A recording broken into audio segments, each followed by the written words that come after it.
Hello everybody, my name is Craig Bennett and I'm the founder and owner of TechViewsNup, and today I am going to talk about some orbital mechanics stuff, and this is a practical applications video, which means you'll be able to use it in real life, also in some games like Kerbal Space Program. And this is talking about delta V. Now, as far as things goes, what is delta V? Delta V in rockets does not tell you if you're going to get off the surface. That's the thrust versus weight ratio, as is shown in a previous video. But delta V tells you how far you're going to go. For example, delta V may tell you if you're going to go 2 inches off the ground or 3,000 meters off the ground. But calculating delta V is not that easy. I highly suggest that you use a scientific calculator in order to do it. I don't really know too many people who could do all this in their head pretty quickly. Maybe over a period of time, but not quickly. Now, as far as things goes, I have a handy notebook and a handy calculator. Now, with the delta V stuff, I've already figured out a lot of this, and somewhere on the screen that should show the formula as I show it here, and that way when this comes on and off you can still see this formula at almost all times. But for delta V to calculate it, you need to do several things. You need to first off figure out the total mass of the entire rocket with the fuel, and then, or before, doesn't matter if you figure it out before or after, you need to figure out the total mass without the fuel. So as here, it's M1 equals completely with the fuel and everything, which is 145.44, and without the fuel we got 223.95, so the entire weight's almost in fuel. Now, you need to know the exhaust velocity of your stuff, of your engines, which is these guys. The exhaust velocity, how to figure that out, is using the universal gravity, which is 9.807 and or 9.81, and times that by the ISP, which is the specific impulse. And how do you figure all this out in Kerbal Space Program? Real quick, how to figure out the ISP. You can see it right here. The engine ISP in the atmosphere is 250, in space or a vacuum is 350. And you don't count like 250 type of deal. All of these are 250. It's putting out the exact same level as 250. And given that this is going from atmosphere to space, we're doing an average, so about 280. I'll suggest putting it, if you're dealing with liquid engines, I'll suggest using the lower side, unless there's a dramatic difference. I'll suggest using the lower side. That way you always have enough fuel in case if something goes wrong. So 250, but we're going to use 280 because that's about an average. And to figure out the total weight in Kerbal Space Program, as far as the fuel tanks, what you do is you subtract this one, or whatever the mass is right here, between the mass here and the mass here, and that gives you the mass without fuel, and then you add in everything else. So as you see here, when I subtract in fact, let's do it so you know I'm not messing around.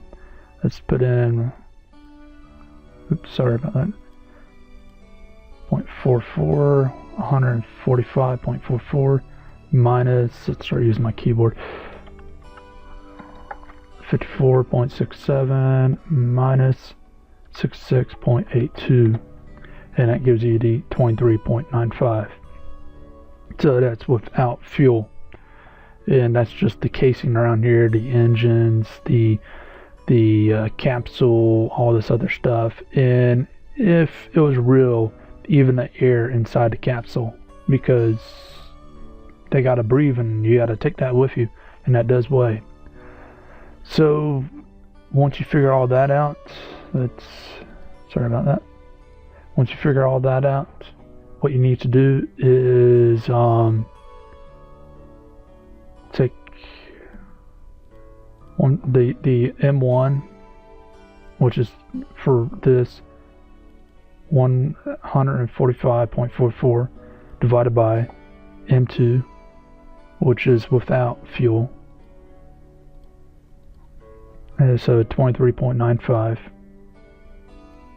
equals that, and then we can do this, I mean it doesn't matter, times that by ln, which is a algorithm, and this is in scientific calculators. Right here, it's right here, so just click that, and that gives you that. Or what you can do is click that, and it gives you the same thing, and then times the rest of it, the specific impulse, so 280 by 9.807 or 9.81. I prefer to do the exact numbers if possible. The specific impulse, I can't really, figure out where it's going to hit the atmosphere in space mark, so I'm just going to give a guess, because the thing is this is in the game, so things are a little different than real world. So where we would draw the line between space and atmosphere in the game is going to be different than the real world. Also, it's better to have some leeway. So we can do that, and it gives us a specific impulse of 4,953.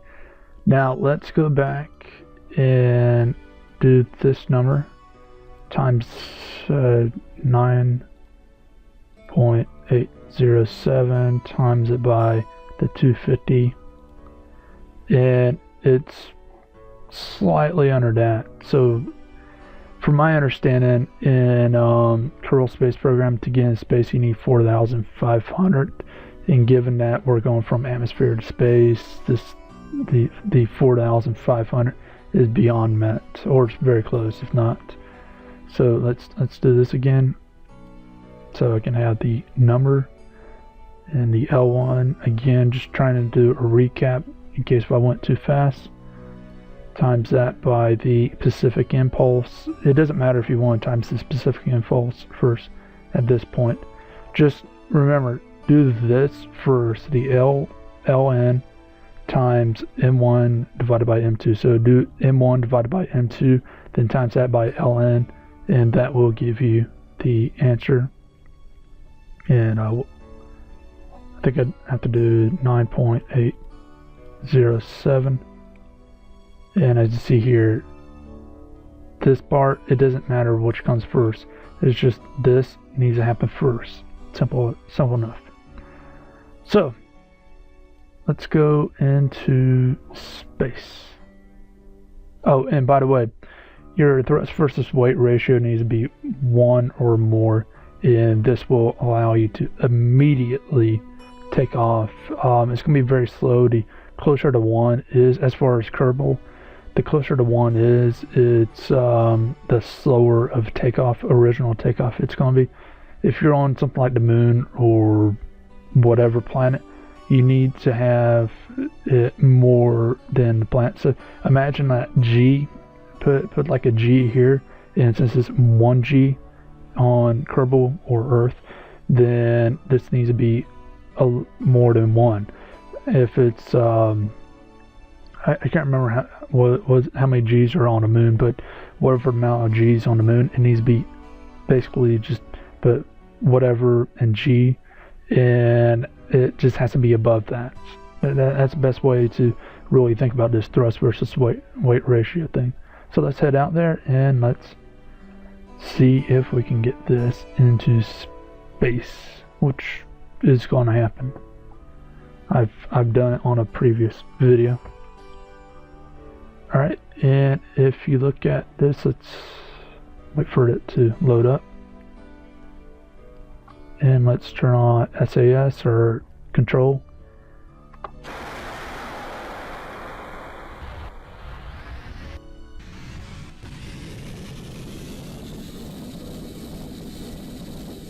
And this is where the thrust versus weight ratio comes in. It's very slow, but it is taking off, as you see. And as you see here, the SAS is keeping it straight. In other words, it'll be flying all over the place.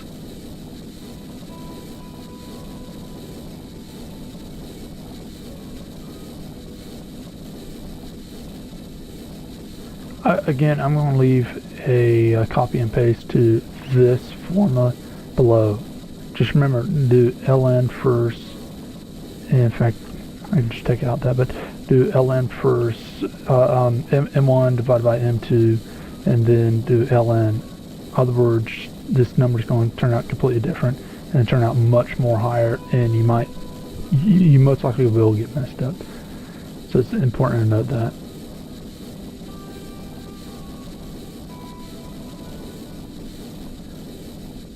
So, while we wait, one thing I want to mention is, again, thrust versus weight ratio. I covered this in the previous video. This number will go down to vehicle mass. The thrust versus weight ratio will go up. Means it's faster. And as long as the electricity holds out, we should be fine.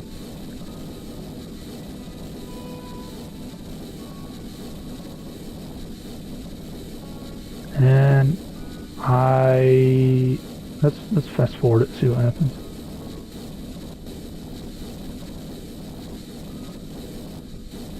It's pretty stable, it's not too many parts, so I don't think it's going to wobble all over the place.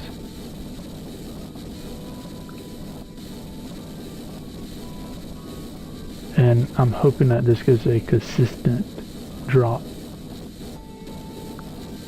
I don't know if it will.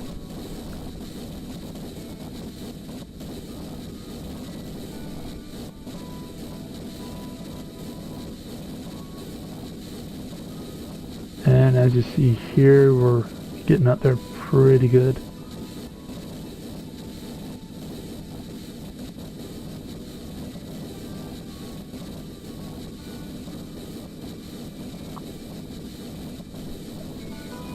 Alright, we're getting up there really good now. And you can see that we're pretty much in orbit already. And we're in a vacuum.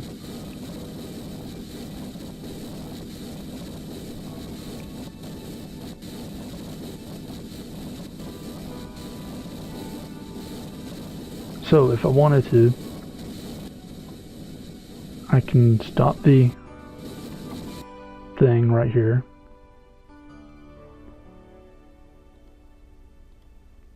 Add a maneuver. Oops. Messing around with the inclination, just trying to get as much delta V requirements out of this as possible. Doesn't matter. And you can see here the delta V required to do this maneuver is 1,823, and we should definitely, I don't know if we should cover that or not. No, we won't. We definitely won't be able to cover that. So let's make one that we can cover. Oops.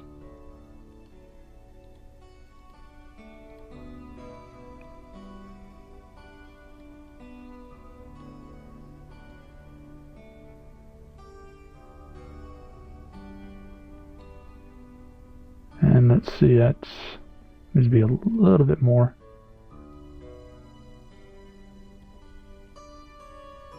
And that's pretty good. how much delta V does this take? There's a little more than we can give. And let's... I don't know if we could, but let's go try it. Let the autopilot take over. Use hyperedit, take this guy out if need to be. And I don't think we can, because I don't think we got enough delta V. Could be wrong. Because I mean, there's no way I can calculate it from here, because I have no way of actually measuring how much fuel we have and whatnot. We could easily have enough delta V. It's just that I don't trust these numbers that much.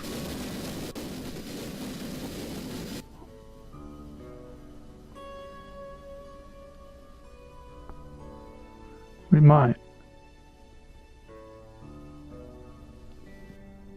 Nope. As I said, we don't. So there's that. And I don't think it had anything to do with it. Yeah, it's just fuel that caused it. So again, we didn't have enough delta V, as I said.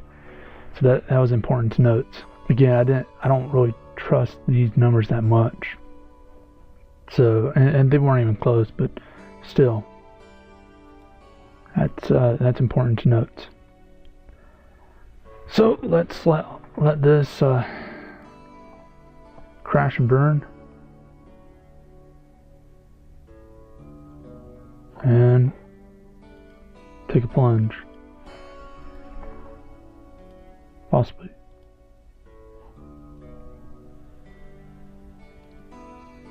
Wonder where it's gonna land. So basically, this is pretty much it as far as the delta V.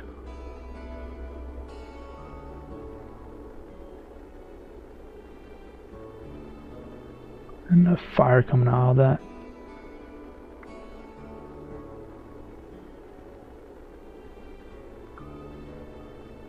This is probably like the best way it can actually fall, because it's a lot of surface area.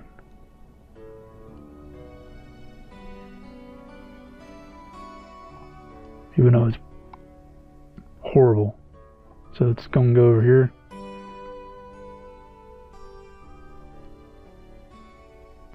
And he's gonna die.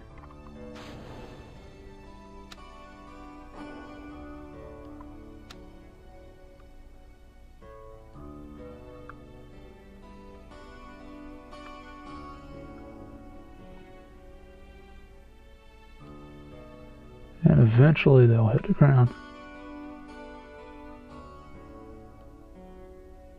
Or water, whatever. And I'll do a quick recap on what I said. In a second when we get back to the vehicle assembly.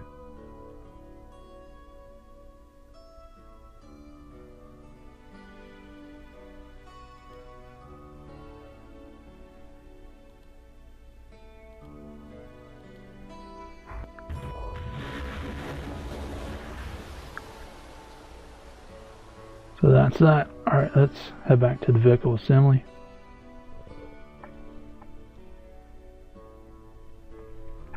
And quick recap, pretty much when you're building your stuff, what you need is several things. You need the specific impulse, the total weight with fuel, total weight without fuel, how to get the total weights of the fuel, or total weights of everything, is the mass.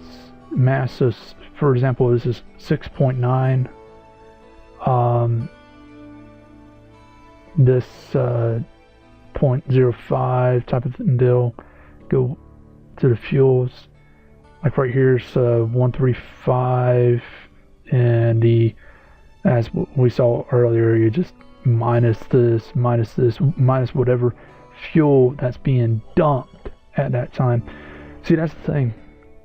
If you have your stuff in multiple stages, and say I got a second stage that's not going to be touched at all on fuel, then I would not calculate that in within the first orbital maneuver. Say if I'm trying to make a orbital maneuver to put something in space, drop the first stage, and that way I have a second stage only in space, and the first stage doesn't matter, or meant the second stage doesn't matter. So I would just take out, if you're doing like a 1 or 2 stages to put your stuff in space, and you're still going to have a couple stages that's not touched at all, and you know that for a fact, then what you need to do is calculate your specific impulse, or calculate your weight towards the stages. And one good thing with having mech jab is it shows the actual delta V per stage. So for right here with stage 1 we have this, for stage 2 we have that, well, actually stage 1, which is this with nothing turned on, and then real stage 1 with this, we got that. I think I got that right. Yeah. So that's a easy way to do it. And by the way, in case if you were wondering, this is representing in tons the mass. So that's an important part. You don't have to convert that over to kilograms or anything like that. So like you do with some of the other stuff. This is tons. The mass right here, and the mass everywhere it says mass, that's in tons. So just keep that in mind. And when you're dealing with your rocket outside, like a hobby rocket or whatnot, let me bring that up. So what you could do if you got like a hobby rocket or whatnot and trying to get that thing up, you can go to Google and put pound to ton or ton to pound, and you can put in, say you got like a 30-pound whatever, which is pretty big, and you can see that is 0.0515 ton, and you can get your calculations like that. So I got like a 30-pound rocket and 25 pounds of fuel, and you can see here. So this is a really good thing to use. You can get in ounces and whatnot. So this is again a very good way to calculate for your hobby rockets and whatnot. Easy. So anyways, I'm not going to leave a link to that calculator, because you just go to Google and type in something to something to convert it. But anyways, this has been Craig Bennett, the founder and owner of Tech Reviews. Now, if you got any questions or anything, leave them in the comment section below, and I'll try to help you out as soon as possible. Hope you have a great day.